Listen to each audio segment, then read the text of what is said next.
It's Mr. Williams.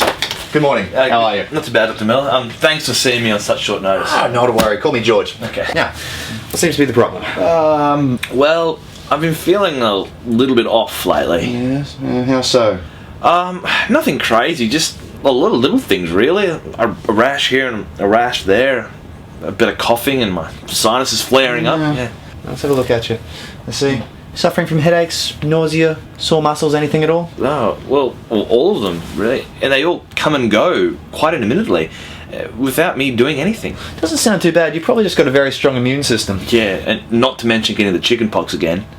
Again? Yes. 83 times I've had it now. 83 times? Yeah, 83 times. That's about right. And that's including today. Mr. Williams, you only get the chicken pox once in your lifetime. If you got it twice, let alone 83 times, you'd be something of a medical curiosity. Believe me, doctor, I know. But the weird thing is the bumps come and go all the time. It's like one morning I'll wake up with an outbreak of them, and then by the time it comes around to Oprah, I'm all cleared up. Interesting. It's not just chicken pox either, doctor. It's eczema, asthma, measles, tinea. I've developed and lost melanomas in a matter of minutes. It's really worrying me, Doc. Interesting. Can I just get you to open your mouth for me? Yeah.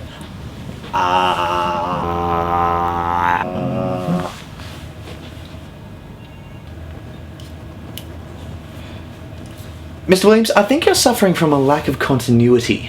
Continuity? Yes, it's caused by bad filmmaking and sloppy editing and causes visual disruption to the narrative. In plain English, Doc. Come take a seat. Okay. Right now, we're in a scene about a man who goes to the doctor because he's got a strange affliction. That sounds right. Yes, it's a ridiculous but a potentially boring setup. So, in order to make it more visually interesting, the editor has to cut back and forth between your side of the conversation and mine. Like right now. Yes, exactly, but in your case, the poor direction of the scene causes you to be noticeably different in the next shot to how you looked in the previous one. Oh. Yes. Now, were we on stage, this wouldn't be a problem, because on a stage, there'd just be no opportunity for an actor to make that kind of change to himself. Or herself. Or herself, thank you, without the audience noticing. But we're not on stage, are we? No, you're not. So the change in appearance is really quite jolting. It could be a small one, a subtle one, or it could be quite a jarring and jolting one. But either way, the change is still very noticeable. Ah. Yes. I see. Indeed. Well, I guess that makes a lot of sense then. Do you have a history of this kind of problem in your family? I don't know. My father left when I was 5.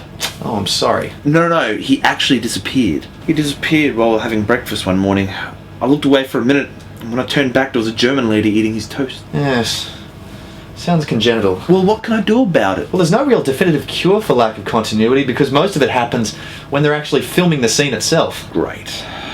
Well, you really need a solid director from the get-go. You know, a real visionary who's in charge of the shots with attention to detail. Yeah, but my insurance won't cover visionaries. Not without a 12-month waiting period, anyway. I could prescribe you a good editor, but like I said, there are no guarantees. Whatever it takes, Doc, it's wreaking havoc on my modelling career. Sure. Miss Brandywine, could you send in Dr. Scarley's details, please? Yes, Dr. Miller. Dr. Scarley is the best. He's worked with Ridley and Tony Scott. Excellent, thank you, Doctor. Dr. Scarley's details for you. Good Lord, it's contagious.